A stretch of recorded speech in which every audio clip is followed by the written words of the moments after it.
Battle Through the Heavens. By Heavenly Silkworm Potato. Kabanata 1081.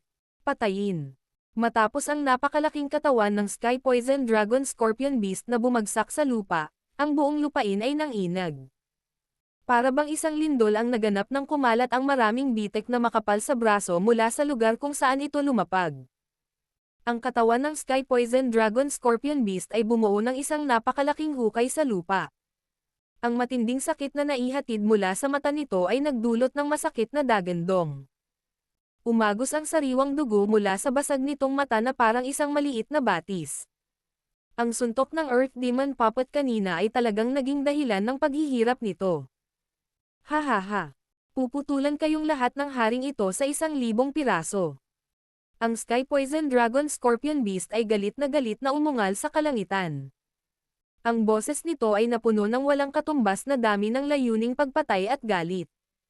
Ang mismong araw na ito ay malamang na ang tanging pagkakataon na siya ay naging sobrang miserable mula nang siya ay mag-anyong tao. Pinalawak ng Sky Poison Dragon Scorpion Beast ang napakalaking bibig nito pagkatapos nitong ilabas ang galit na dagandong. Ang siksik, kulay dugo na enerhiya ay mabilis na naipon. Sa loob ng maikling sandali, nag-transform ito sa isang kulay dugo na liwanag na haligi na kalahating talampakan ang lapad. Ang nakakatakot na enerhiya na nakapaloob sa loob ng liwanag na haligi ay naging sanhi ng nakapaligid na hangin upang bumuo ng mga alon ng matinding ripples. Ang mabangis na ulo nito ay ibinaling habang ang kulay dugo na liwanag na haligi ay pumutol sa hangin na may tunog na swoosh. Parang baligtad na kidlat lang habang sumusugod sa langit. Mag-ingat ka. Nagpakita si Tian Wu Zunzi ng matino na ekspresyon nang makita niya ang kulay dugo na light pillar. Ang Sky Poison Dragon Scorpion Beast na ito ay malapit ng mabaliw. Ang sinumang naruroon ay malamang na hindi magkakaroon ng madaling panahon kung sila ay magtitiis ng gayong malakas na pag-atake. Agad na naramdaman ni Xiaoyan ang panganib mula sa kulay dugo na liwanag na haligi. Bago naglabas ng babala si Tian Wu Zunji, na-activate na niya ang 3,000 lightning movement. Maraming after images ang naiwan sa kalangitan habang ang kanyang aktwal na katawan ay kakaibang nawala. Ang kulay dugo na liwanag na haligi ay nagtataglay ng nakamamatay na puwersa, at ito ay tila isang kanya na nagtatangkang magpasabog ng langaw sa mukha ni Xiaoyan, na madulas tulad ng isang roach. Bukod dito, ang Sky Poison Dragon Scorpion Beast ay nahirapang tiyakang kontrolin ang pag-atake dahil sa matinding sakit. Sa makatuwid, ang kulay dugo na liwanag na haliging ito ay pumutol sa hangin at bumaril sa malayong kalangitan. Pagkatapos nito, nawala ito sa paningin ng lahat. Xiaoyan, bibatagin ko ito. Dapat mong utusan ang Earth Demon Puppet na hampasin ang ulo nito. Utos ni Tian Wu Zunzi ng may malalim na boses. Medyo naging seryoso ang kanyang ekspresyon matapos na iwasan ang mabangis na counter-attack ng Sky Poison Dragon Scorpion Beast. Naiintindihan. Nagmamadaling tumanggaw si Xiaoyan nang marinig niya ito. Ang Sky Poison Dragon Scorpion Beast na ito ay talagang napakahirap pakitunguhan. Dalawang eksperto na parehong naabot ang lakas ng isang 8 bituin na si Dao Zhang ay walang nagawa dito sa loob ng ilang sandali. Bukod dito, ito ay kasama ni Xiaoyan na tumulong sa kanila sa gilid. Kung hindi sinira ni Xiaoyan ang Poison Cloud kanina, malamang na ang kasalukuyang sitwasyon ay magiging ganap na naiiba. Seryoso ang mukha ni Tian Wu Zunzi. Isang malawak at makapangyarihang espiritual na lakas ang lumabas sa kanyang katawan nang hindi nagpipigil. Habang gumagalaw ang kanyang mga kamay, ang espiritual na lakas na ito ay naging 1,000 talampakan na laking invisible net. Pumunta ka. Ikanaway ni Tian Wu Zunzi ang kanyang manggas. Ang napakalaking lambat, na nabuo mula sa espiritual na lakas, ay agad na bumagsak. Pagkatapos nito, nakulong nito ang malaking katawan ng Sky Poison Dragon Scorpion Beast. Ang malaking spiritual net ay nakipag-ugnayan lamang sa katawan ng Sky Poison Dragon Scorpion Beast nang lumitaw ang sunod-sunod na alon ng mainit na tunog. Maaaring baliwalain ng ganitong uri ng espiritual na lambat ang makapangyarihang pisikal na katawan ng hayop at pigilan ang kaluluwa nito. Ang biglaang pagpigil na ito ay nagulat sa Sky Poison Dragon Scorpion Beast.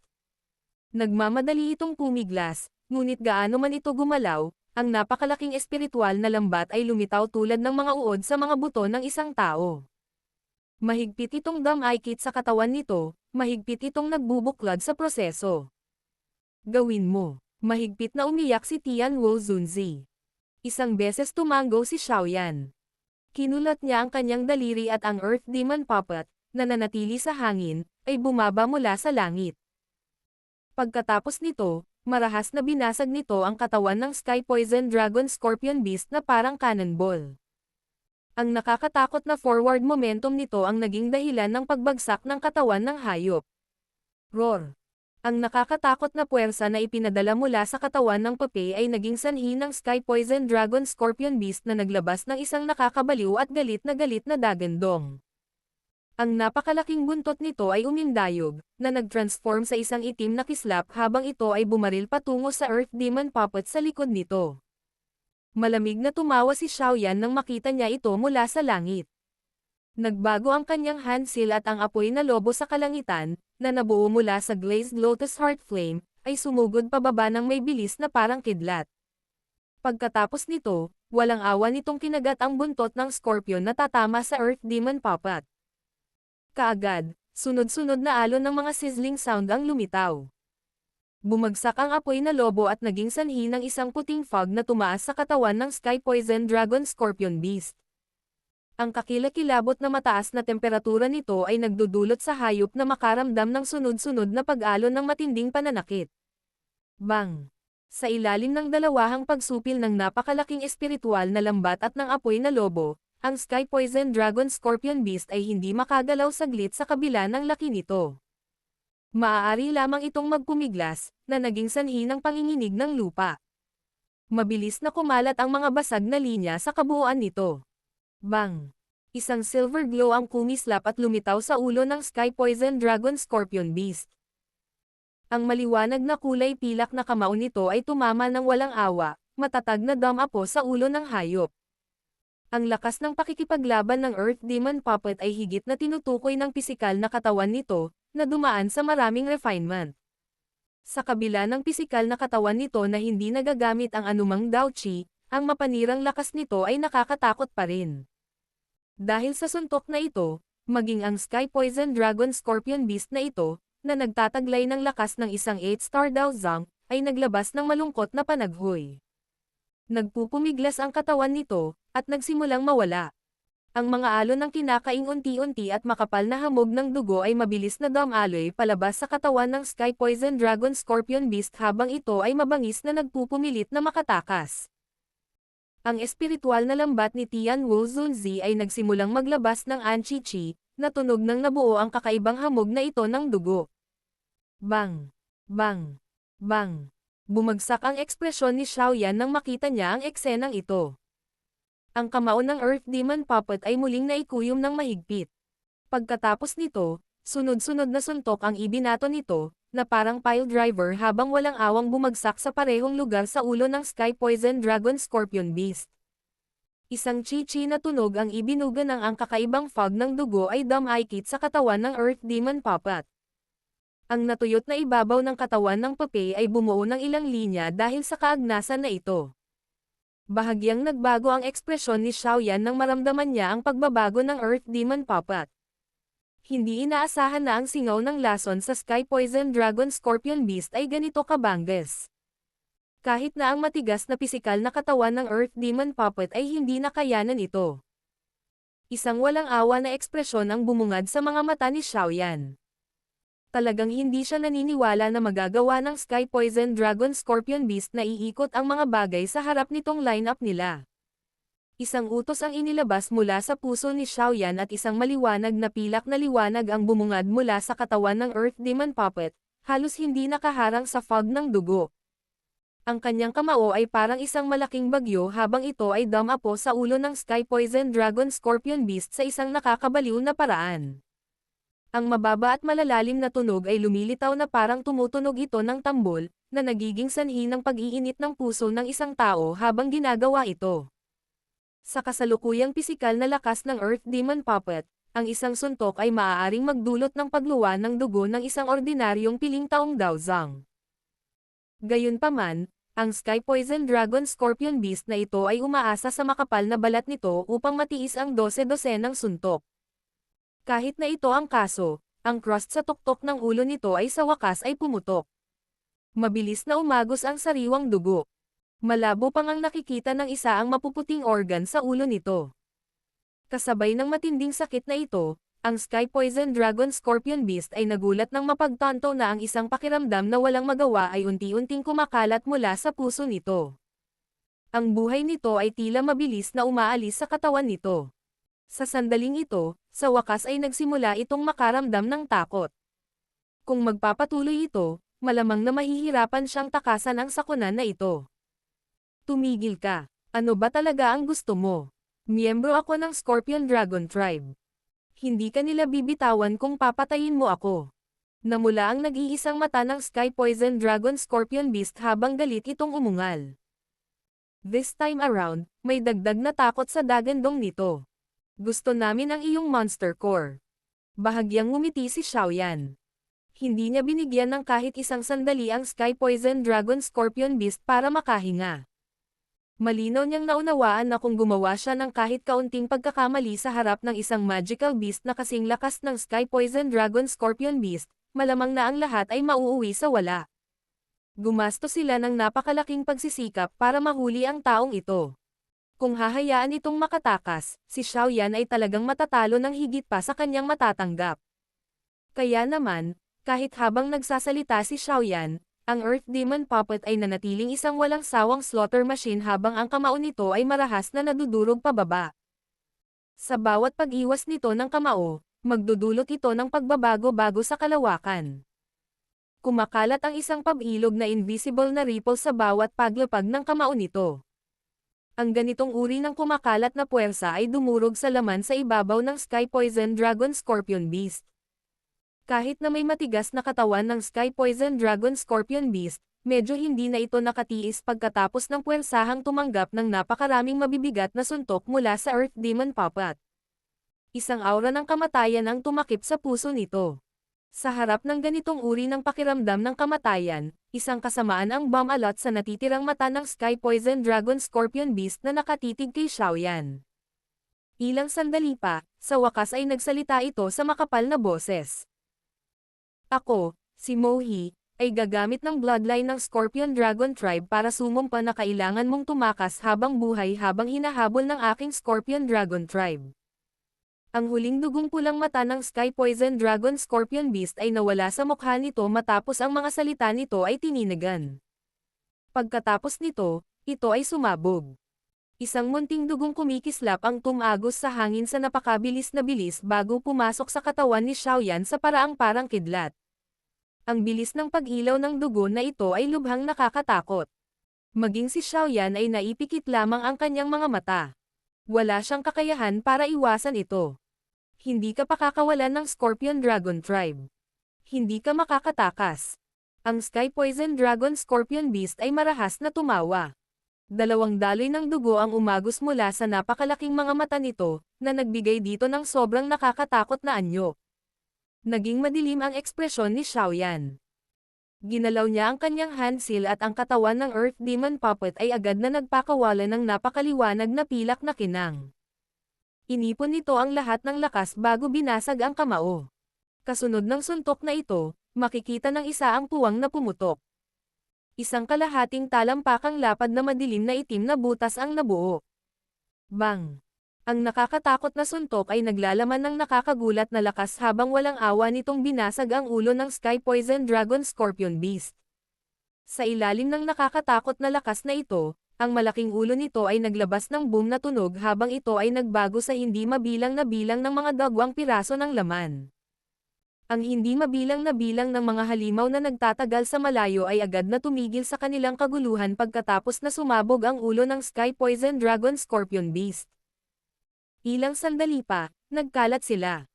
Ang bilis nilang tumakas ay mas mabilis pa kaysa noong nag-charge sila dito.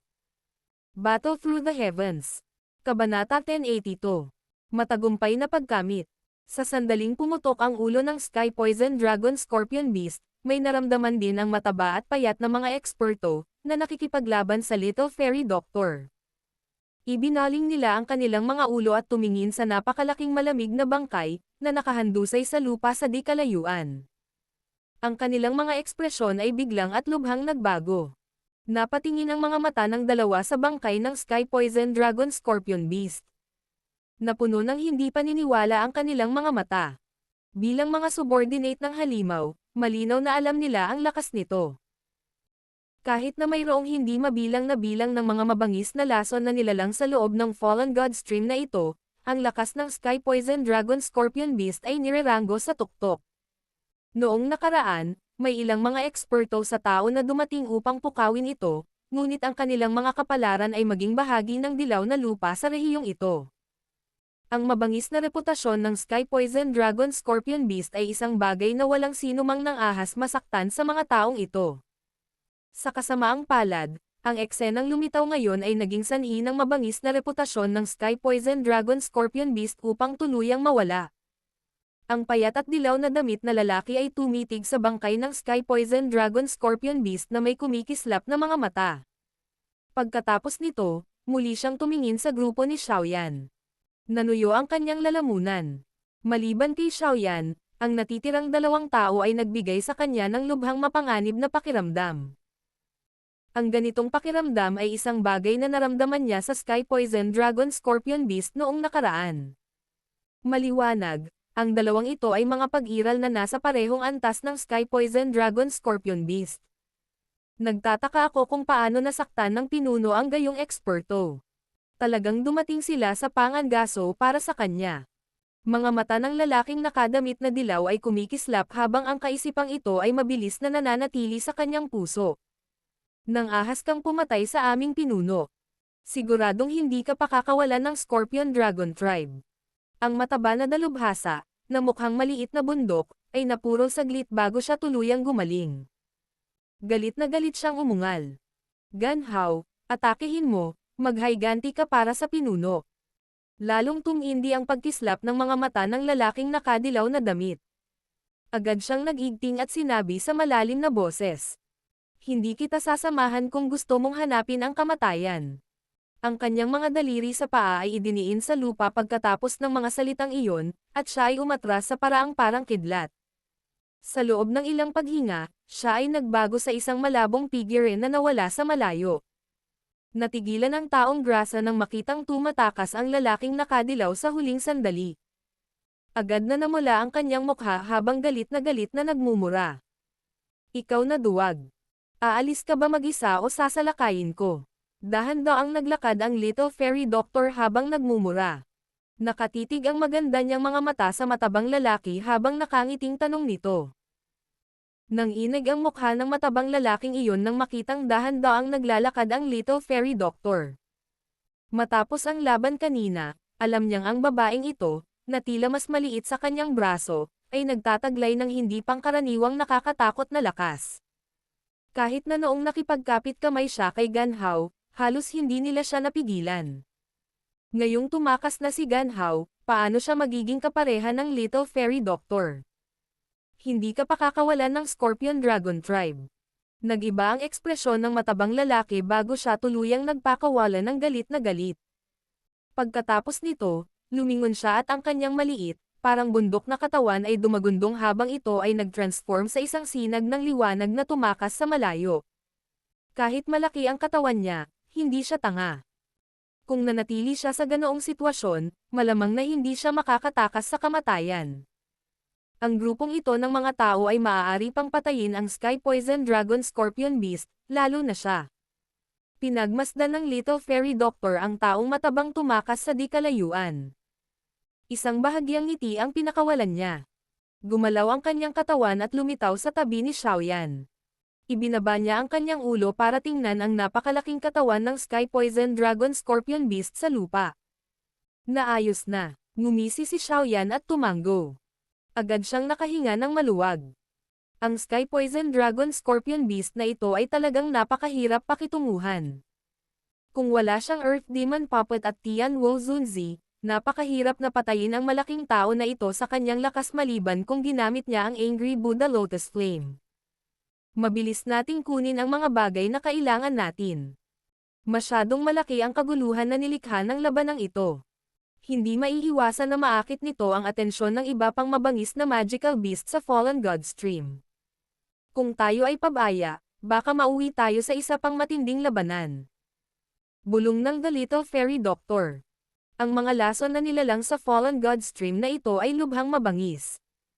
Ang sinumang nagtataglay ng ilang lakas ay talagang pambihira. Tumango si Xiaoyan bilang pagsang-ayon.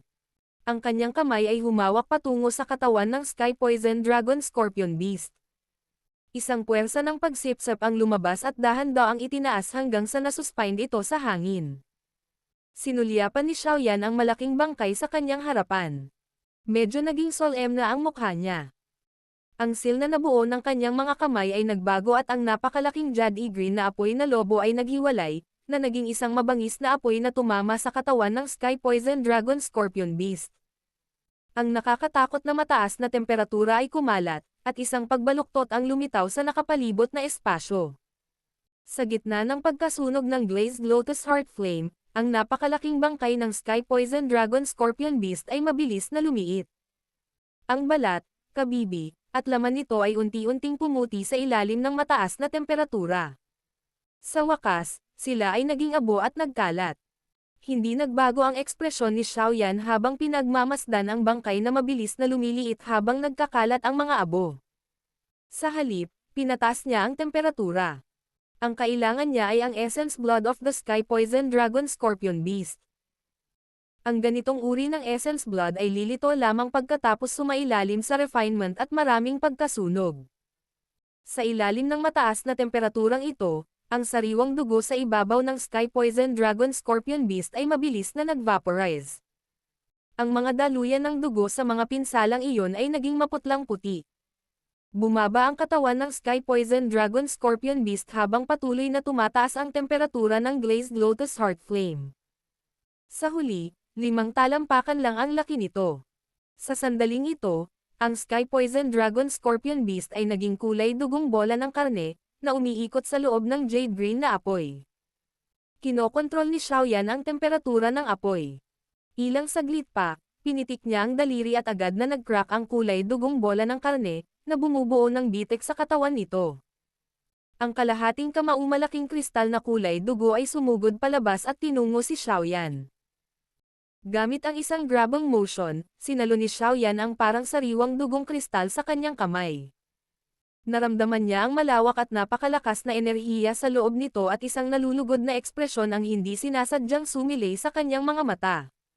Sa wakas ay nakuha na niya ang Monster Core ng Rank 7 Sky Poison Dragon Scorpion Beast na ito. Dahan-daang hinaplos ng kamay ni Xiaoyan ang Crystal Core sa banayad na paraan bago niya ito maingat na inimbak sa kanyang storage ring. Itinaas niya ang kanyang mga mata, at huminto sila sa kulay dugong laman sa apoy. Naroon pa rin ang makapangyarihang Essence Blood of the Sky Poison Dragon Scorpion Beast sa loob. Matapos dahan-daang hawakan ang kanyang kamay, ang jade green na apoy na nananatili sa labas ng kulay dugong bola ng karne ay nagsimulang mabilis na umikot. Ang isang nakakatakot na puwersang pansiwang, na hindi pinamamahalaan ng anumang mga patakaran, ay mabilis na nabuo sa loob nito. Pagkatapos nito, walang awa nitong piniga ang bola ng karneng kulay dugo. Ang kulay dugong bola ng karne ay nanginginig ng matindi habang ang apoy ay mabilis na umiikot. Paulit-ulit itong umikot pakaliwa at kanan. Sa harap ng ganoong pag-ikot, dahan-daang lumabas ang mga patak ng medyo kulay purple na dugo mula sa loob ng karne. Isang masayang tingin ang lumitaw sa sulok ng bibig ni Xiaoyan nang makita niya ang eksenang ito. Napanatili niya ang ganitong uri ng puwersa ng pagpunit at unti-unting piniga ang dalisay na Essence Blood sa loob ng kumpol ng karne na iyon. Sa pagtaas ng dami ng Essence Blood na tumutulo, ang pulang dugo na bola ng karne ay unti-unting naging puti-puting kulay. Ang ganitong uri ng maputlang kaputian ay isang uri ng walang buhay na kulay. Ang Essence Blood ang pinagmulan ng buhay ng isang magical beast. Sa sandaling maubos ang Essence Blood, ipinahiwatig nito na ang buhay nito ay nawala rin. Ang mapatla-puting kulay ay unti-unting kumalat mula sa mataas na bilis ng pag-ikot ng apoy. Makalipas ang halos 10 minuto, ang huling bakas ng pangkulay ng dugo sa wakas ay tahimik na nawala mula sa bola ng karne. Sa sandaling ang huling hibla ng kulay ng dugo ay unti-unting nawala, ang bola ng karne ay marahas na ng inig at gumuho, na naging mapatla puting abo na nagkalat. Nakahinga ng maluwag si Xiaoyan habang pinagmamasdan ang bola ng karne na bumagsak at pumutok. Dama po ang kanyang tingin sa apoy. May kumpol ng kulay lila pulang likidong dugo na kasing laki ng kamao doon. Sa kabila ng napakalayo, naramdaman ni Xiaoyan ang malakas na enerhiya na kumakalat mula sa likidong dugong ito.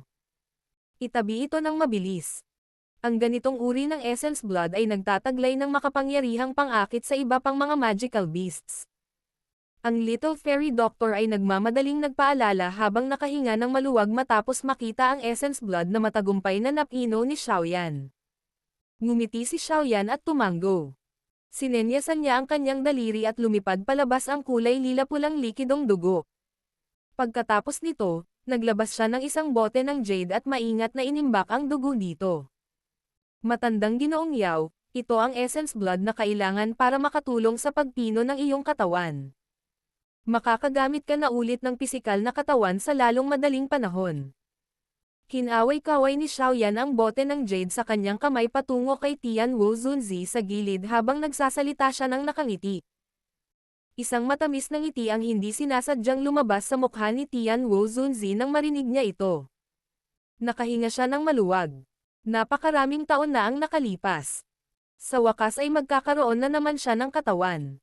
Kasabay nito, muli niyang mararamdaman ang ginhawa ng pagkakaroon ng Daoqi na dumadaloy sa loob ng kanyang katawan. Munting kapwa, ang matandang ito ay talagang tama tungkol sa iyo. Ang pabor na ito, ang matandang ito ay hindi ito makakalimutan sa natitirang bahagi ng aking buhay. Ang ilusyonaryong kamay ni Tianwu Zunzi ay tinapik ang mga balikat ni Xiaoyan. Kahit na sa pagiging mahinahon niya, medyo nakaramdam pa rin siya ng pananabik sa kanyang puso. Noon, inilagay niya ang kanyang pag-asa kay Xiaoyan sa kanyang desperado na kalagayan dahil wala siyang ibang pagpipilian. Gayunpaman, lubos siyang nasiyahan sa huling resulta. Bahagyang ngumiti si Xiaoyan habang taos-pusong sinabi. Napakalaking tulong sa akin ng matandang Ginoong Yao. Kung hindi ko gagawin ang lahat ng aking pagsisikap, hindi ba ako ituturing na isang hindi makatao at hindi makatarung ang tao? Hinaplos ni Tianwu Zunzi ang kanyang balbas at nagpakawala ng taos-pusong buntong hininga. Naiinggit talaga ako sa iyong guro dahil sa pagkakaroon ng napakahusay na disipulo. Mahina na tumawa si Xiaoyan, ngunit hindi nagdagdag ng anuman sa paksang ito. Nilaibat ng mga mata niya ang paligid niya. Dahil sa pagkamatay ng Sky Poison Dragon Scorpion Beast, naging patay na tahimik ang rehiyong ito. Walang kahit kititing na kakaibang tunog. Tara na, umalis muna tayo sa lugar na ito. Masyadong matindi ang kaguluhang naidulot natin. Malamang na may darating at mag-iimbestiga. Mabuti pang umalis muna tayo. Mahinang iminungkahi ng Little Fairy Doctor. Sige.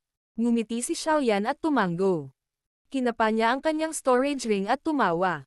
Dahil nakuha na natin ang lahat, magpapatuloy tayo sa susunod na pinakamahalagang hakbang. Ikinaway ni Xiaoyan ang kanyang kamay pagkatapos magsalita. Nanguna siya at tumalikod. Pagkatapos nito, nagmamadali siyang sumugod sa hilaga. Dinala ng Little Fairy Doctor si Xinlan at sumunod sa likuran niya. Muling tumahimik ang rehiyong ito pagkaalis ng grupo ni Xiaoyan. Tanging ang napakalaking hukay sa lupa ang kumakatawan sa nakakapukaw ng kaluluwang labanan na sumabog sa lugar na ito kanina. Battle Through the Heavens. Kabanata 1083. Pagpino sa Yin-Yang Life Soul Pill. Isang makapal na lasong fog ang nananatili sa hangin ng isang maliit na lambak sa hilagang rehiyon ng Fallen God Stream. Ang hamog na ito ay naging mahirap para sa isa na malinaw na makita ang loob ng lambak. Kung ang isa ay tumingin mula sa isang mas malapit na lugar, ang isa ay nagkataon na makakita ng isang pares ng mga figure na nakatayo sa loob nito. Sila ang grupo ni Xiaoyan, nakakakuha lang ng Monster Core at ang Essence Blood of the Sky Poison Dragon Scorpion Beast. Batay sa sinabi ni Xinlan, ang mga eksperto ng Ice River Valley ay dapat na pumasok na sa Fallen God Stream. Marahil, mahahanap na nila tayo sa lalong madaling panahon. Isang siga ang nagninangas sa loob ng lambak, na naglalabas ng kaunting liwanag mula sa apoy habang binibigkas ni Xiaoyan ang kanyang iniisip. Oo. Bukod dito, mayroong isang pag-iral sa tuktok ng klase ng Daozang sa mga dumating sa oras na ito. Tumanggo si Zinlan. Seryoso ang mukha niya. Ang rurok ng klase ng Daozang, isang lakas ay mas malaki kaysa sa Sky Poison Dragon Scorpion Beast. Bagamat si Xiaoyan ay kasalukuyang may dalawang nilalang na 8-star Daozang sa paligid niya, malamang na napakahirap para sa kanila na makakuha ng mataas na kamay sa naturang laban. Pagkatapos ng lahat, ang tuktok ng klase ng Daozang ay ang pinakamalakas sa mga eksperto sa ibaba ng klase ng Daozun. Ang Little Fairy Doctor at si Tian Wuzunzi sa gilid ay tumanggo din. Nagkaroon sila ng mahusay na pag-unawa sa antas na ito. Kahit na sa pagmamalaki ni Tian Wuzunzi, wala siyang pagpipilian kundi aminin na napakahirap para sa kanya na labanan ang isang dalubhasa sa tuktok ng klase ng Daozang sa kanyang kasalukuyang kalagayan. Kaya, kailangan nating ayusin ang bangkay ng matandang misteryaw o ang woeful poison body ng Little Fairy Doctor bago nila tayo mahanap. Kung hindi, malamang na hindi magiging favorable ang sitwasyon. Nagsalita si Xiaoyan sa seryosong tono.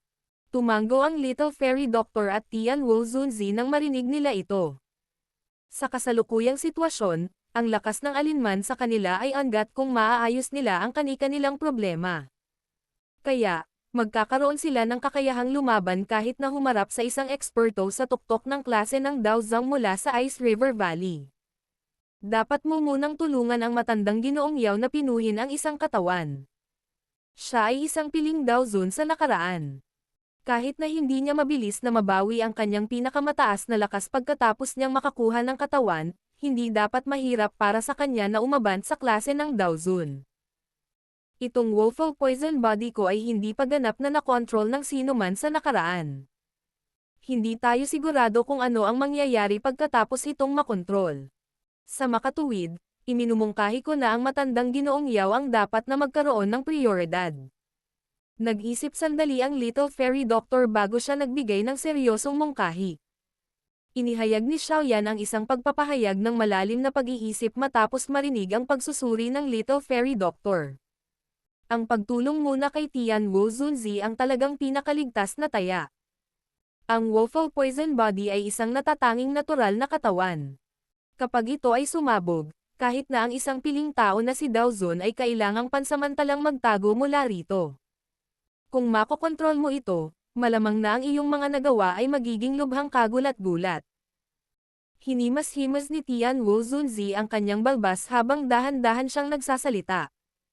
Sobra akong pinuri ng matandang misteryaw. Ang Little Fairy Doctor ay pumulupot sa kanyang mga labi at ngumiti. Tama ang Little Fairy Doctor. Tutulungan ko muna ang matandang Ginoong Yao na ayusin ang isang katawan upang malutas ang kasalukuyang banta. Tumanggo si Xiaoyan at sa wakas ay nakapagdesisyon na. Nagpatuloy siya sa malalim na boses. Kung ganoon, lulutasin ko muna ang problema ng matandang Ginoong Yao. Sisimulan ko na ngayong pinuhin ang Yin Yang Life Soul Pill. Dapat akong bantayan ninyong lahat sa panahong ito at dapat iwasang umalis sa lugar na ito para hindi kayo maakit ng anumang gulo. Tumigil si Xiaoyan sa pag-aalinlangan pagkatapos magdesisyon. Agad niyang sinimulan ang paghahanda pagkatapos sabihin na gagawin niya ito. Gumalaw ang kanyang katawan at lumitaw sa isang napakalaking bato sa lambak. Sa pamamagitan ng pagwagayway ng kanyang kamay, lumitaw ang 10,000 Beast Cauldron at nanatiling nakabitin sa hangin.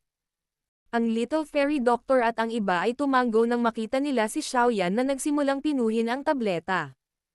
Pagkatapos nito, dahan-dahan silang umatras at binantayan siya. Ikinaway ni Xiaoyan ang kanyang kamay at lumitaw ang isang jade green na apoy. Pagkatapos nito, sa palarang itinapon ito ni Xiaoyan sa medicinal cauldron. Pinunasan niya ang kanyang storage ring gamit ang kanyang kamay at maraming mga sangkap na panggamot ang patuloy na lumipad palabas dito.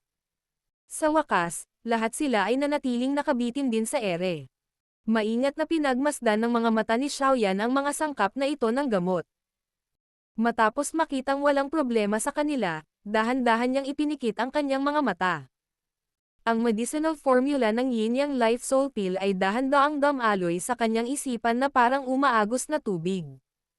Ang iba't ibang mga pangunahing punto tungkol sa pagpipino ay pamilyar na kay Xiaoyan sa sandaling ito. Ilang sandali pa ay nabuksan ang mga mata ni Xiaoyan. Marahan siyang huminga ng hangin at ginalaw ang daliri. Isang napakaliwanag at napakagandang bulaklak ang bumagsak. Gayunpaman, kakaibang may mukha ng isang tao sa gitna ng bulaklak. Ang mga mata, ilong at bibig nito ay parang buhay. Nang tingnan ito ay nagbigay ng kilabot ang isa. Ghost Face Flower. Ang pangalan ng bulaklak na ito ay sumikat sa puso ni Xiaoyan. Isa ito sa mga pangunahing sangkap sa pagpino ng Yin-Yang Life Soul Pill. Ito ay napakabihirang. Hindi alam ni Xiaoyan kung saan ito nakuha ni Zinlan. Gayunpaman, tila siya ay naglagay ng maraming pagsisikap upang tipunin ang mga sangkap. Sinulyapan ni Xiaoyan ang bulaklak na ito na nagbigay ng kilabot sa isa. Pinitik niya ang daliri at itinapon ang Ghost Face Flower sa medicinal cauldron. Ang jade green na apoy ay tumangay at bumalat dito.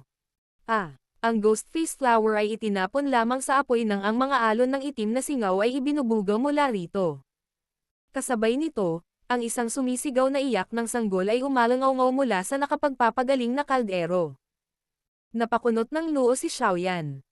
Hindi niya inaasahan na ganito pala kakaiba ang Ghost Face Flower na ito. Gayunpaman, hindi alintana kung gaano ito kakaiba, walang kapangyarihan na labanan ang isang heavenly flame. Isang pag-iisip ang pumasok sa isip ni Xiaoyan at tinakpan ni Dao Qi ang magkabilang tenga niya, hinihiwalay ang pag-iyak ng sanggol habang ginagawa ito. Naikuyom niya ang kanyang kamay at biglang tumaas ang temperatura ng apoy. Sa matinding pagtaas ng temperatura ng apoy, ang itim na singaw na ibinubuga mula sa loob ng Ghost Face Flower ay mabilis na naging mahina. Sa huli, tuluyan na itong nawala. Nang mawala ang proteksyon ng itim na singaw, ang Ghost Face Flower ay agad na nalanta. Ang mukha ng tao ay unti-unting nawala. Makalipas ang halos 10 minuto, ang bulaklak sa wakas ay pumutok at naging isang tumpok ng maitim na pulbos. Hindi agad binawi ni Xiaoyan ang apoy pagkatapos lumitaw ang pulbos. Sa halip, inihaw niya ang tumpok ng pulbos na ito ng ilang oras hanggang sa magsiwalat ito ng malamig na kinang. Noon lang may pumasok sa isip niya. Ang kumpol ng mga apoy ay nakabalot sa maitim na pulbos at iniwan itong nakabitin sa isang sulok ng panggamot na kaldero. Kumuha si Xiaoyan ng prutas na kasing laki ng kamao na kulay pula pagkatapos makumplito ang pagpino nitong Ghost Face Flower. Sunod-sunod na alon ng siksik at malamig na hangin ang bumuhos mula sa prutas. Soul Revival Demon Fruit. Ang kakaibang prutas na ito ay talagang kapaki-pakinabang sa pagsasanay ng spiritual strength. Malamang na kailangan kong maghanda pa nito sa hinaharap para sa anumang hindi inaasahang sitwasyon. Nilaibat ng mga mata ni Xiaoyan ang pulang prutas na iyon. Pinitik niya ang kanyang daliri at itinapon sa kaldero ng gamot. Habang ipinagpatuloy ni Xiaoyan ang pagpipino ng medicinal pill, ang mga sangkap na panggamot na nasuspine sa hangin ay unti-unting itinapon sa medicinal cauldron. Si Xiaoyan ay labis na nag-iingat sa pagpino sa pill na ito dahil alam niya na kung ang Yin-Yang Life Soul Pill refinement na ito ay mabibigo, ang usapin ng muling pagkabuhay ni Tianwu Zunje ay maaantala ng ilang panahon. Sa harap ng dakilang kaaway na bumababa sa kanila, wala na silang maraming oras para magsayang. Ang Little Fairy Doctor at ang iba pa ay nanatili ng 100 metro ang layo habang si Xiaoyan ay nililinis ang tableta. Walang sino man ang naglalabas ng kahit kaunting tunog, natatakot na maabala nila ang kanyang pagpipino ng tableta. Bukod dito, ang lahat ng mga lason na hayop sa loob ng 1,000 metrong radius ng maliit na lambak ay pinalayas o pinatay ng Little Fairy Doctor at Tianwu Zunzi sa lahat ng uri ng paraan. Ginampanan nila ng maayos ang kanilang mga tungkulin bilang tagapagtanggol.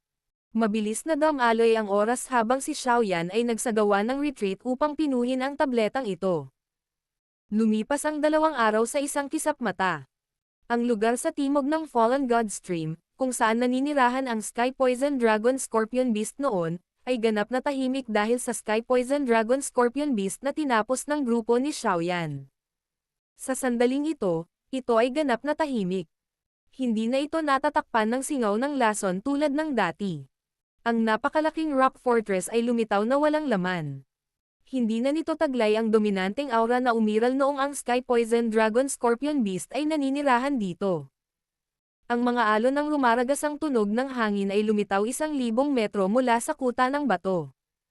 Ilang sandali pa, maraming puting figure ang lumitaw sa patag na lupain sa labas ng batong kuta. Old Shi, ang energy ripple na naramdaman natin 2 araw na nakalipas ay dapat nagmula sa lugar na ito.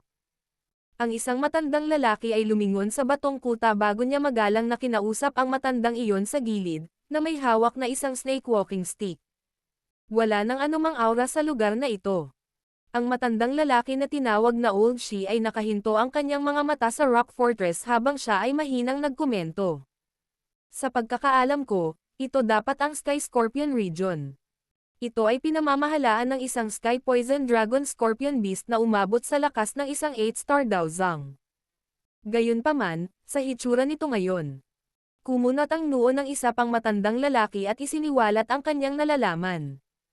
Sky Poison Dragon Scorpion Beast. Lumangkad na pinaikit niya ang kanyang mga mata at dahan-daang sinabi. Ang lugar na ito ay may natitirang aura ng isang bangkay.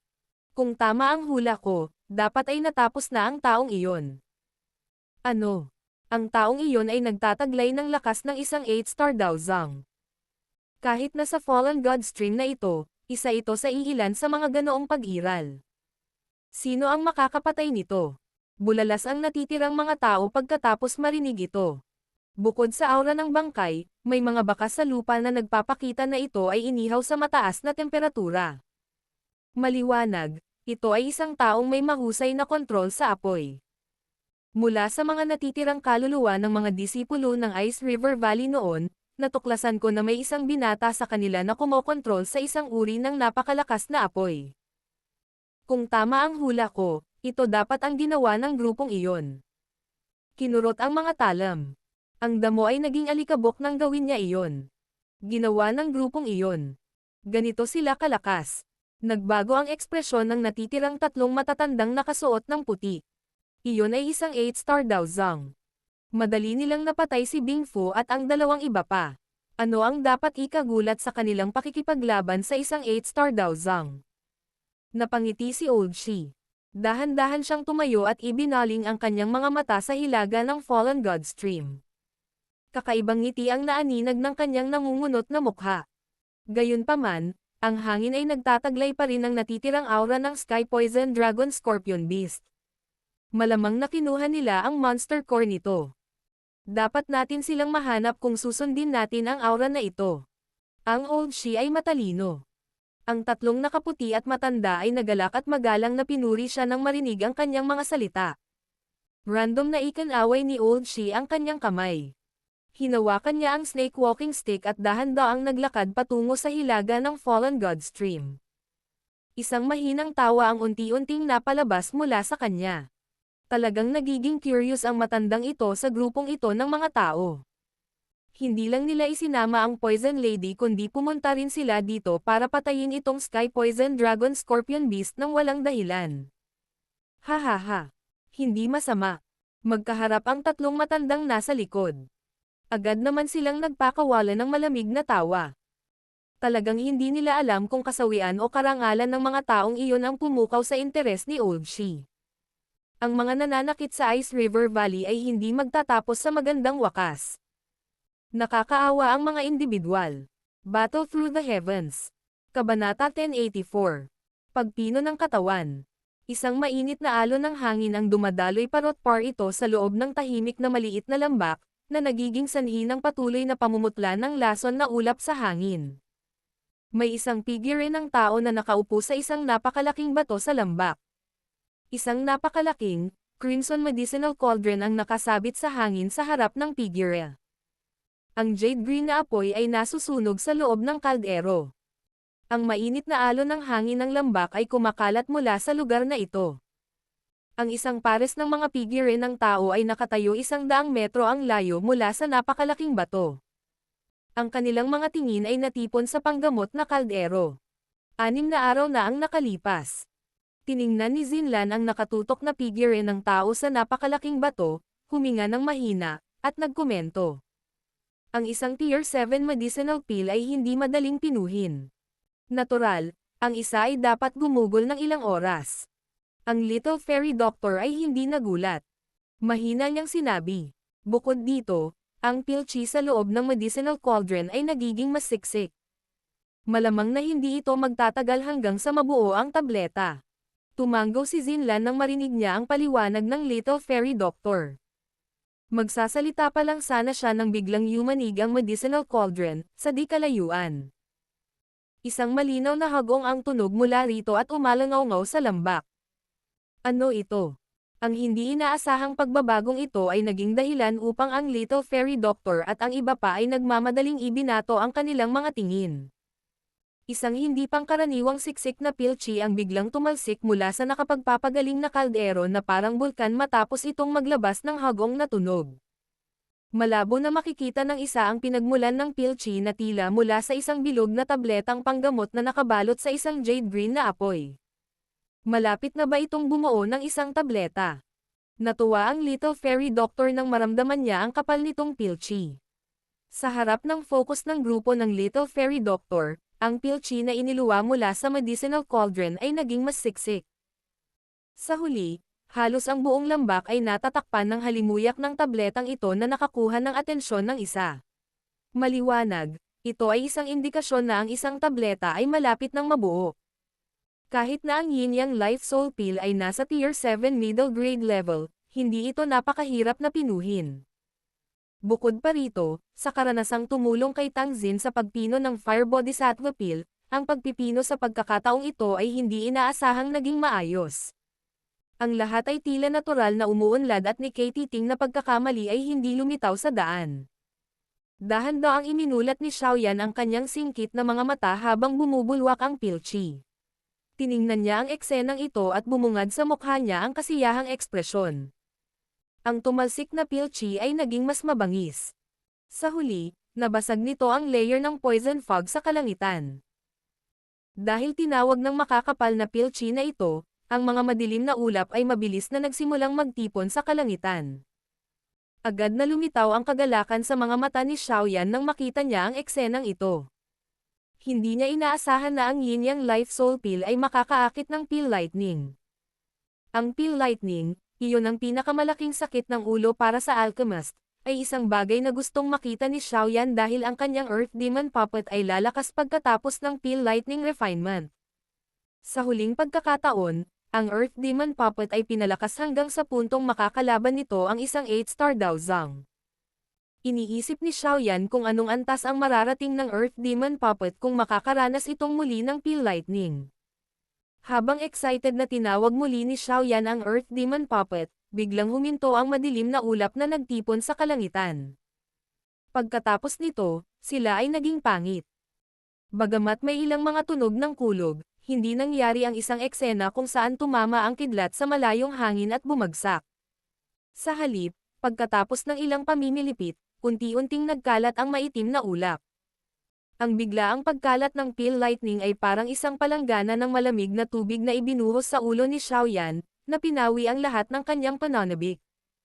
Ito. Bakit ang Pill Lightning ay nawala ng mag-isa? Natigilan si Xiaoyan habang nakatingin sa madilim na ulap sa hangin bago siya mapait na tumawa makalipas ang ilang sandali. Big Brother Xiaoyan, ang laso na fog sa loob ng Fallen God Stream ay masyadong siksik. Marahil ito ay dahil ang poison vapor ay natakpan ang pilchi, na naging dahilan upang mabaigo ang Pill Lightning na mahanap ang target nito at tuluyang nagkalat ng mag-isa. Ang grupo ng Little Fairy Doctor ay natigilan din sa eksenang ito. Pagkatapos nito, nag-isip sandali si Zinlan bago tuluyang umiyak ng malakas. Napatango na lamang si Xiaoyan nang marinig niya ito. Matapos ang kanyang naunang kawalan ng pag-iisip, naunawaan ng kanyang puso kung ano ang nangyari ay talagang dahil sa singaw ng lason na bumabalot sa lupain dito. Gayunpaman, may isa pang dahilan. Ito ay dahil ang Yin Yang Life Soul Pill ay hindi nakaakit ng Pill Lightning. Ang ganitong uri ng medicinal pill ay maaaring ituring na isang Tier 7 middle grade pill, ngunit sa mahigpit na pagsasalita, ito ay halos hindi pa umabot sa middle grade. Kung hindi ito dahil sa kakaibang epekto ng tableta, ito ay magiging isang tier 7 na mababang antas ng baitang. Ang pilchi na inilabas nito ay marahil ay hindi nakakaakit ng pill lightning. Ito, kasama ang nakal-alasong singaw na nagtatago, ay naging sanhi ng unti-unting pagkalat ng pill lightning matapos itong lumitaw. Malas. Gayunpaman, napipilitan ako sa oras at wala akong oras para harapin ang pill lightning. Tahimik na binibigkas ni Xiaoyan ang kanyang kamalasan sa kanyang puso bago niya ikanaway ang kanyang kamay. Ang black-red medicinal pill sa loob ng medicinal cauldron ay sinipsip palabas. Ito ang Yin-Yang Life Soul Pill. Ha! Pinagmasdan ng mga mata ni Xiaoyan ang medicinal pill sa kanyang kamay habang bumubulong sa sarili. Ang medicinal pill na ito ay kasing laki ng mata ng dragon. Pareho itong itim at pula ang kulay. Mayroon itong bilugan na ibabaw na naglalaman ng makinang na kinang. Kapag ang isang kamay ay humaplos dito, ang isa ay makaramdam ng nagyayelong lamig sa isang tabi habang ang isa naman ay mainit-init, na nagiging sanhi ng isang malaking keganhawahan. Dahil ang medicinal pill ay matagumpay na napino, ang susunod ay ang pagpipino ng katawan. Dahan-daang huminga ng hangin si Xiaoyan. Random niyang inimbak ang medicinal cauldron at iwinagayway ang kanyang kamay. Isang bangkay na nababalutan ng yelo ang lumitaw. Ang bangkay na ito ay kay Yun Shan mula sa Misty Cloud Sect. Sa orihinal, inihanda ito ni Xiaoyan para kay Yao Lao noon. Gayunpaman, hindi na mahuli ng isang bangkay ng ganitong antas ang mga mata ni Xiaoyan. Ito ay gagamitin upang magsagawa ng isang eksperimento. Matapos ipatawag ang bangkay, dumaloy sa kanyang isipan ang paraan ng pagpapadalisay ng katawan na itinuro ni Yao Lao kay Xiaoyan. Ilang sandali pa, tahimik siyang tumango. Ikinumpas niya ang kanyang kamay at kinaladkad ng hindi nakikitang hangin ang bangkay, na sinuspinde ito sa hangin. Ikanaway ni Xiaoyan ang kanyang kamay at lumitaw ang isang tipak ng glazed lotus heart flame. Naglabas ito ng puff, sound na nakabalot sa bangkay. Ang malamig na yelo sa bangkay ay mabilis na natunaw sa ilalim ng nakakatakot na mataas na temperatura ng glazed lotus heart flame. Matandang Ginoong Yao, bigyan mo ako ng thread ng spiritual strength. Nagsalita si Xiaoyan sa malalim na boses habang nakatingin sa yelo na mabilis na nagkalat. Nang marinig ito, isang thread ng spiritual strength ang agad na nahiwalay sa pagitan ng mga kilay ni Tian Wu Zunzi. Pagkatapos nito, ang espiritual na lakas na ito ay naanod kay Xiaoyan. Kinuha ni Xiaoyan ang spiritual strength at random na inihagis ito sa bangkay. Pagkatapos nito, ang Yin-Yang Life Soul Pill ay inihagis kay Tian Wu Zunzi. Ubusin mo ito. Kapag nagbigay ako ng salita, dapat kang pumasok kaagad sa katawan na ito. Tumango si Tian Wu Zunzi na may seryosong ekspresyon. Walang pagdadalawang isip niyang isinuot ang medicinal pill sa kanyang bibig. Bakas sa mga mata niya ang pananabik. Mabilis na naglabas si Xiaoyan ng isang bote ng jade mula sa kanyang storage ring matapos makita na naubos ni Tian Wu Zunzi ang medicinal pill. Ang loob ng bote ng jade ay napuno ng kulay lila-pulang dugo. Isang nakakagulat na ligaw at marahas na enerhiya ang lumabas mula rito. Ito ang essence blood ng Sky Poison Dragon Scorpion Beast. Ang kamay ni Xiaoyan ay pinisil ng malakas at nabasag ang bote ng jade. Nagkalat ang malaking kumpol ng likidong dugo. Gamit ang isang kaway ng kamay ni Xiaoyan, lahat ng dugo ay dumapo sa katawan na napapalibutan ng apoy. Ang mga alon ng sizzling sound ay biglang nagbuga nang ang likidong dugo ay nakipag-ugnayan sa bangkay. Makikita ang balat ng bangkay na nagsimulang mabulok ng mabilis. Ang pagbabagong ito ay hindi naging sanhi ng pagbabago ng ekspresyon ni Xiaoyan. Pagkatapos ng walang pakialam na tingin, inutusan ni Xiaoyan ang glazed lotus heart flame at biglang pinataas ang temperatura nito. Kasunod ng pagtaas ng temperatura ng glazed lotus heart flame, ang dugo na nakadikit sa bangkay ay nagsimulang dahan-dahang tumagos dito sa kakaibang paraan. Ang orihinal na puti-puting laman ay unti-unting napuno ng buhay nang ang essence blood ay sumanib dito. Mga kalahating oras pagkatapos ng unti-unting pagsanib ng essence blood sa bangkay, biglang bumukas ang mahigpit na nakapikit na mga mata ni Yun Shan. Ang kanyang walang laman na mga mata ay naglalaman ng isang pabagubagong puwersa ng buhay. Siyempre, ang life force na ito ay hindi ang life force ni Yunshan. Sa halip, ito ay dahil sa thread ng kaluluwa mula kay Tianwu Zunzi. Nang imulat ni Yunshan ang kanyang mga mata, biglang sumigaw si Xiaoyan. Matandang Ginoong Yao, pumasok ka. Si Tianwu Zunzi, na kanina pa naghihintay ng order sa gilid, ay napuno ng pananabik nang marinig niya ang sigaw ni Xiaoyan. Pagkatapos nito, ang kanyang ilusyonaryong figure ay sumugod sa bangkay. Pagkatapos nito, tumagos siya sa glazed lotus heart flame at sumugod sa bangkay, na natatakpan ng pulang kulay na glow. Isang kakaibang itim-pulang ripple ang lumabas mula sa gitna ng mga kilay ni Tianwu Zunzi sa sandaling nakipag-ugnayan ang kanyang kaluluwa sa bangkay. Kumalat ang alon na parang kidlat habang tinatakpan nito ang buong katawan. Puff! Ang kaluluwa ni Tianwu Zunzi at ang bangkay ay biglang nagbanggaan ng kumalat ang itim-pulang alon. Sa pagkakataong ito, hindi na itaboy ng banggaan ang kaluluwa. Sa halip, ang kaluluwa ay dahan-daang sumanib sa katawan. Matagumpay ba itong natapos? Si Zinlan at ang Little Fairy Doctor sa gilid ay hindi napigilan ang kanilang kagalakan habang nagtatanong sila matapos makita ang kaluluwa ni Tianwu Zunzi na sumanib sa katawan.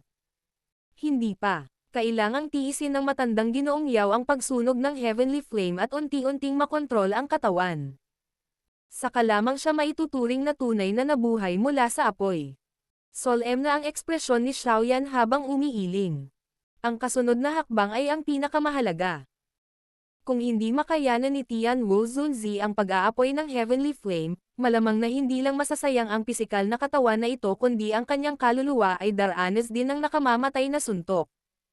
Kayong dalawa ay dapat magtungo sa pasukan ng lambak at magbantay doon. Tutulungan ka ng Earth Demon Puppet. Tandaan, huwag hayaang makapasok ang sinuman.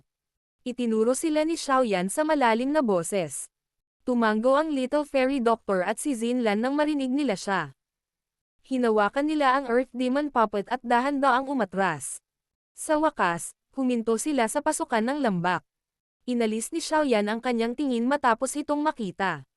Tiningnan niya ang bangkay na may masakit na ekspresyon, na nagninangas sa loob ng Heavenly Flame sa hangin. Unti-unting humigpit ang kamao niya. Dapat kang magtiis. Ang pagsunog ng langit na apoy ay nagpatuloy sa loob ng 2 araw. Kahit ganito ang nangyari, hindi nawala ang apoy na nagninangas sa labas ng bangkay. Gayunpaman, unti-unting nabawasan ang sakit sa mukha ng bangkay, marahil ay naging resulta ng pagiging manhid nito. Bukod dito, isang nakatagong makapangyarihang aura ang tahimik na namumuo sa loob ng katawan. Lumipas ang isa pang araw. Sa araw na ito, ang bahagyang tunog ng rumaragasang hangin ay biglang lumitaw sa isang distansya mula sa lambak na tahimik sa mahabang panahon. Ilang sandali pa, dahan-daang lumitaw ang isang lalaking nakaputi na may dalang tungkod na hugis ahas sa isang lugar sa paligid ng 100 metro mula sa pasukan ng lambak. Maraming puting figure ang sunod-sunod na lumitaw sa likuran niya. Hihihi. Ang laso na fog ng Fallen God Valley na ito ay talagang napakakapal. Itinago pa nito ang amoy ng Monster Core. Gayunpaman, sa wakas ay natagpuan na natin sila. Tumingin sa lambak ang matandang may hawak na hugis ahas na tungkod. Ang kanyang ngiti ay kakaiba. Battle Through the Heavens. Kabanata 1085. Tuktok ng Dao Zong Class. Ang pasukan sa lambak ay isang landas na 200 talampakan ang lapad. Naka-cross-legged ang Little Fairy Doctor at Zinlan sa mga dingding sa tabi ng daanan. Ang Earth Demon Puppet, na may mga guwang na mata, ay nasa tabi nila. Hinawakan ni Zinlan ang kanyang mga pisngi gamit ang kanyang kamay habang ang kanyang tingin ay paulit-ulit na tumatama sa lambak. Walang kaguluhan sa lambak sa loob ng ilang araw na paghihintay. Talagang hindi niya alam kung paano umuunlad ang mga bagay. Pag mahinang bamantong hininga si Zinlan. Iniunat niya ang kanyang tamad na baywang at magsasalita na sana sa Little Fairy Doctor sa tabi niya nang biglang bumukas ang mahigpit na nakapikit na mga mata ng Little Fairy Doctor. Isang seryosong ekspresyon ang agad na bumalatay sa kanyang magandang mukha. Ano ito? Nagulat si Zinlan nang makita niya ang hitsura ng Little Fairy Doctor, at nagmamadali siyang nagtanong.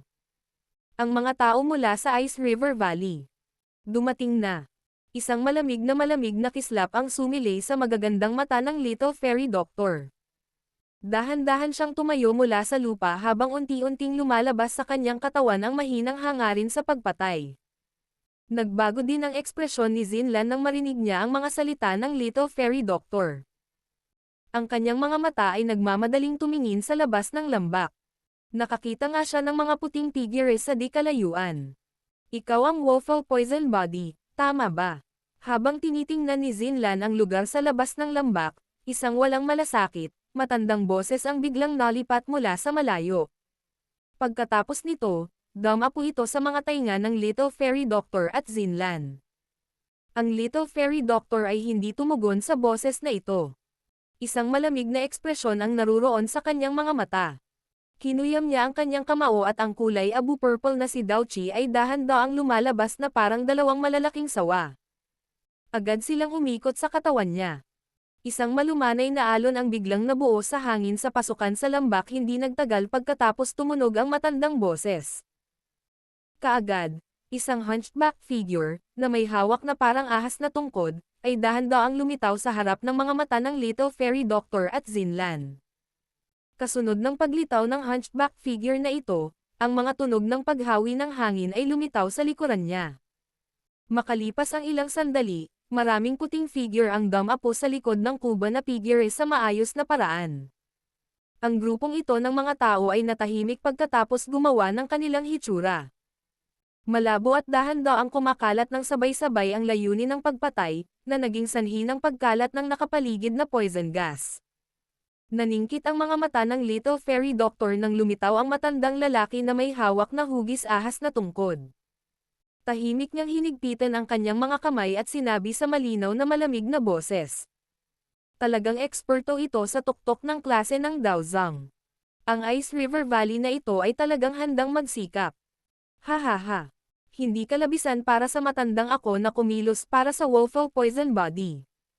Bukod dito, ayon sa mga alituntunin ng aking Ice River Valley, ang mga pumatay sa mga elder ng aking lambak ay mabibihag din at papatayin. Ang matandang lalaki na may hawak na hugis ahas na tungkod ay natural na si Elder Tianxi mula sa Ice River Valley, na pumasok sa Fallen God Stream upang hanapin ang grupo ni Xiaoyan. Sa sandaling ito, ang kanyang singkit na mga mata ay nakatingin sa Little Fairy Doctor sa itaas niya. Bahagyang ngumiti siya habang ang boses niya ay naglalaman ng walang pakialam na tono. Siya ay si Elder Tianxi ng Ice River Valley. Si Zinlan, na nasa likod ng Little Fairy Doctor, ay nagpakita ng medyo maputlang mukha dahil sa malaking grupo ng mga eksperto ng Ice River Valley na lumitaw. Nang huminto ang kanyang mga mata sa matandang iyon, mas lalong tumindi ang kanyang pamumutla habang hindi sinasadyang sumigaw. Si Elder Tianxi. Nagulat ang Little Fairy Doctor. Agad namang nagbago ang mukha niya. Kahit ang isang tulad niya, na pumasok sa Peel Region ilang sandali ang nakalipas, ay nakarinig ng pangalan ng taong ito. Nabalitaan na ang matandang lalaki na ito ay hindi lamang malakas, ngunit nag-practice din ng Ice Zone Force ng Ice River Valley sa pinakamataas na antas. Ang isang ordinaryong Daozang ay hindi makatagal ng 10 palitan laban sa kanya. Bukod dito, sa tuwing nakikipaglaban ang taong ito, hindi niya iiwan ang sinumang buhay. Bukod pa rito, umasa siya sa pagiging mapagmataas ng kanyang Ice Zone Force upang i-freeze ang kanyang mga kalaban sa parang buhay-buhay na mga eskultura ng yelo, na nagiging sanhi ng isang pakiramdam ng takot sa pamamagitan lamang ng pagtingin dito. Ang mabangis na reputasyon ng matandang ito ay lubos na kilala sa gitnang rehiyon na ito. Hindi inaasahan ng Little Fairy Doctor na ipapadala ng Ice River Valley ang matandang demonyong ito. Bakit kayong dalawa lang? Naaalala ko na parang may isang binata at isang espiritual na katawan na nagtataglay ng malaking lakas, hindi ba? Dahan-daang idinikit ni Tianxi sa lupa ang hugis ahas na tungkod habang tumatawa ito. Hilingin silang dalawa na lumabas. Ngayon, ang matandang ito ay hindi magpapahuli ng sinuman. Kung hindi, mahirap para sa akin na sagutin ang Valley Chief. Natatakot ako na wala kang ganoong kakayahan. Malamig na tumawa ang Little Fairy Doctor. Ibinaling niya ang kanyang ulo kay Zinlan at sinabing, pumunta sa lambak. Ingatan sina Xiaoyan at Tian Wu Zunzi. Saglit na nag-alinlangan si Zinlan matapos marinig ang kanyang mga sinabi. Gayunpaman, pagkatapos na isipin kung paano siya magiging pabigat lamang sa Little Fairy Doctor, maaari na lamang niyang idikit ang kanyang mga ngipin at mabilis na umatras. Pagkatapos nito, tumalon siya sa lambak. Mukhang lahat sila ay nagtago sa lambak. Hindi kaya sila ay nasugatan sa pakikipaglaban sa Sky Poison Dragon Scorpion Beast sa huling pagkakataon. Tiyan wala siyang pakialam sa pag-alis ni Zinlan. Wala sa mga taong ito ang makakatakas ngayon. Nagtaas ng kilay ang Little Fairy Doctor. Hindi niya inaasahan na malalaman ng matandang demonyong ito ang kanilang laban sa Sky Poison Dragon Scorpion Beast. Siya ay talagang medyo may kasanayan. Old Shi, ipaubaya mo sa amin ang babaeng ito. Magpahinga ka na lang. Isa sa tatlong nakaputing damit, matatandang lalaki sa tabi ni Tianxi ay napatingin sa Little Fairy Doctor bago nagsalita sa magalang na paraan. Hindi na kailangan. Ang matandang ito ay labis ding interesado sa Wolfall Poison Body na ito. Biglang hinaplos ni Tianxi ang likod ng tenga niya nang magsalita ito hanggang sa puntong ito. May brown na peklat sa lugar na iyon. Malabo ang isang pangit na butas sa peklat. Para bang hinukay ang laman sa lugar na iyon. Nagdulot ito ng panginginig ng isa kapag tinitingnan ito. Tianxi rubbed this brown scar. Biglang lumabas ang lamig sa magkabilang mata niya. Hindi ko lang matandaan kung kailan ako nakipagpalitan ng suntok sa huling taong iyon na nagkaroon ng Wolfall Poison Body. Gayunpaman, mayroon akong malalim na alaala sa taong iyon. Ngayon, hayaan ang matanda na makita ko kung anong antas na naabot ng Wolfall Poison Body na ito. Nagkatinginan ang tatlong matanda at nakaputing damit matapos marinig ito. Wala sa kanila ang nangahas na magsalita pa. Ang pagkatalo ng eksperto na nagtataglay ng Wolfall Poison Body noon ay nag-iwan ng madugong peklat sa puso ni Tianxi. Wala silang lakas ng loob na magsabi ng anuman sa bagay na ito. Kayong lahat ay dapat bantayan ang apat na sulok ng lambak na ito. Huwag hayaan ang sinuman na makatakas. Itinaas ni Tianxi ang hugis ahas na tungkod habang dahan-dahan itong naglakad pasulong. Pagkatapos nito, ang kanyang mga paa ay humakbang sa walang laman na hangin habang siya ay umakyat sa himpapawid. Sinulyapan ng kanyang mga mata ang Little Fairy Doctor at ang Earth Demon Puppet sa tabi niya bago tumawa ng mahinang boses. Maliban sa iyo, wala nang ibang mabubuhay sa lambak na ito. Napakalamig ng mukha ng Little Fairy Doctor. Nilaibat ng kanyang mga mata ang lambak nang hindi nag-iiwan ng bakas habang ang kanyang mga kamay ay kusang humigpit. Wala pa ring aktibidad sa loob ng lambak. Tila hindi pa natatapos ang pagsasanib ni Tian Wu Zunzi sa kanyang pisikal na katawan. Kaya ko lang subukan ang lahat para maantala ang oras. Sana, mapabilis ni Xiaoyan ang pagsasama. Nakahinga ng malumanay ang Little Fairy Doctor. Inilipat niya ang kanyang mga binti. Humakbang pa lang ang paa niya nang parang may kinaladkad ang Earth Demon Puppet. Isang boom na tunog ang lumitaw habang ang paa nito ay marahas na nakatapak sa lupa. Pagkatapos nito, sumugod ito patungo kay Tianxi sa kalangitan. Ang Little Fairy Doctor ay nagmamadaling sumunod matapos itong makita. Ang malawak at makapangyarihang Daochi sa kanyang mga palad ay nagbagong anyo sa dalawang kulay abu-purple na malalaking Daochi Python. Nagpapalabas sila ng sumisitsit na tunog habang humahampas sila sa malayong hangin at kumagat kay Tianxi. Ito ba ang puppet na iyon? Ito ba ay medyo pambihira? Gayunpaman, ang tunay na rurok ng klase ng Daozang ay hindi isang taong makakalaban mo sa pamamagitan ng pag-asa sa mga numero. Tianxi smiled inferently in the face of the Earth Demon Puppet habang pinangunahan nito ang pag-atake. Kinuyam niya ang kanyang nangungunot na kamay at makikita ng isa ang espasyo sa harap ng Earth Demon Puppet na pabago-bago. Pagkaraan ng ilang sandali, ito ay nagbago sa isang tunay na sangkap. Bang! Ang Earth Demon Puppet ay marahas na bumangga sa pader ng kalawakan. Ibinalik ng rebounding effect ang karamihan ng puwersa sa katawan ng Popeye, na nagpapalipad sa Earth Demon Puppet. Dahan-dahang itinaas ni Tianxi ang kanyang nangungunot na kamay pagkatapos random na pilitin pabalik ang Earth Demon Puppet. Pagkatapos nito, humarap siya sa Little Fairy Doctor at gumawa ng biglaang grabang motion. Kaagad, isang 10 talampakan malaki, malamig na palad ng hangin ang bumaril at hinawakan ang dalawang malalaking kulay abulilang Daochi na sawa. Sa isang walang awa na kurot, ang dalawang malalaking sawa ay gumuho, na naging hindi mabilang na mga spot ng enerhiya na nakakalat sa lupa. Isang malamig na ngiti ang sumilay sa mukha ni Tianxi matapos basagin ang malalaking sawa.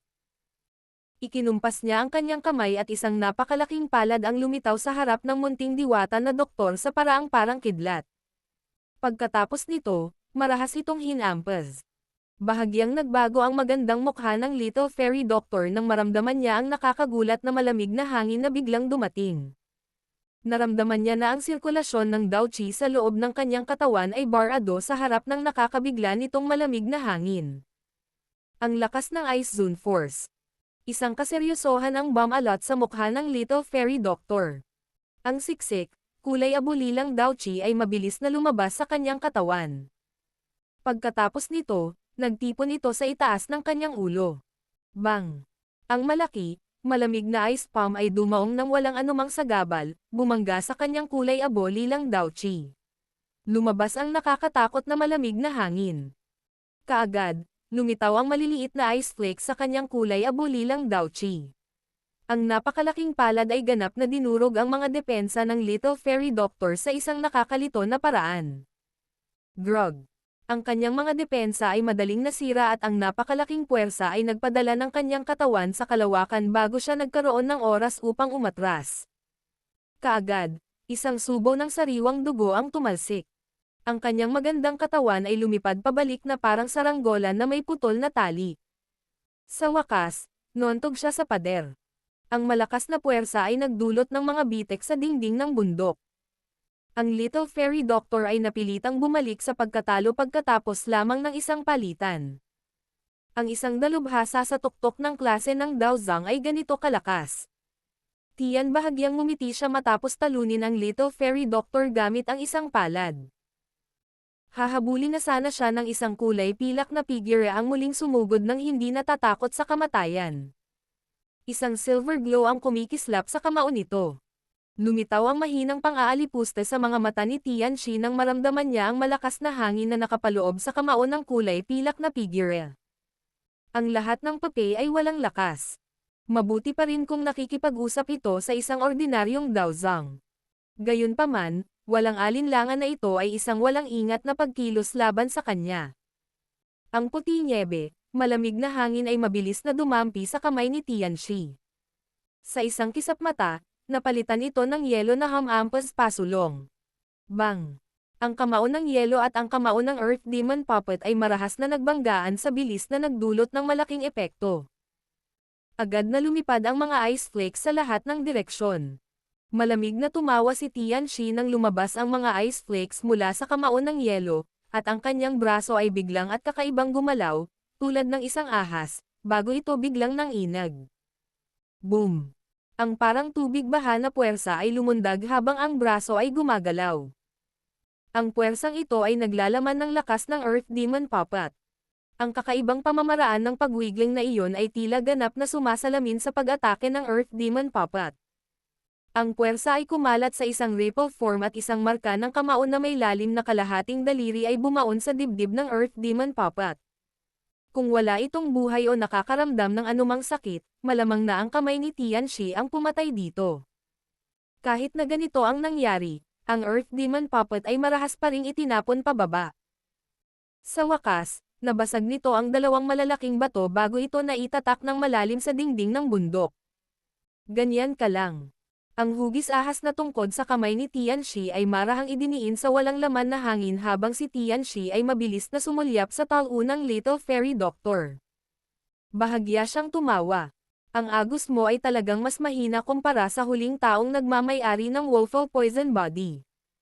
Masunuri na bumalik kasama ko sa Ice River Valley at baka magkaroon ka pa ng pagkakataon na mabuhay. Kung hindi, ang iyong kapalaran ay hindi magiging mas mahusay kaysa sa iba. Malamig ang lamig ng mukha ng Little Fairy Doctor. Pinunasan niya ang bakas ng dugo sa gilid ng bibig niya. Nagbago ang seal na nabuo ng kanyang mga kamay at tatanggalin na sana ang selyo ng Woeful Poison Body nang biglang kumalat ang mahinang tawa mula sa lambak. Sa tingin ko ay hindi na kailangang bumalik sa Ice River Valley. Ang Fallen God Stream na ito ay hindi isang masamang libingan.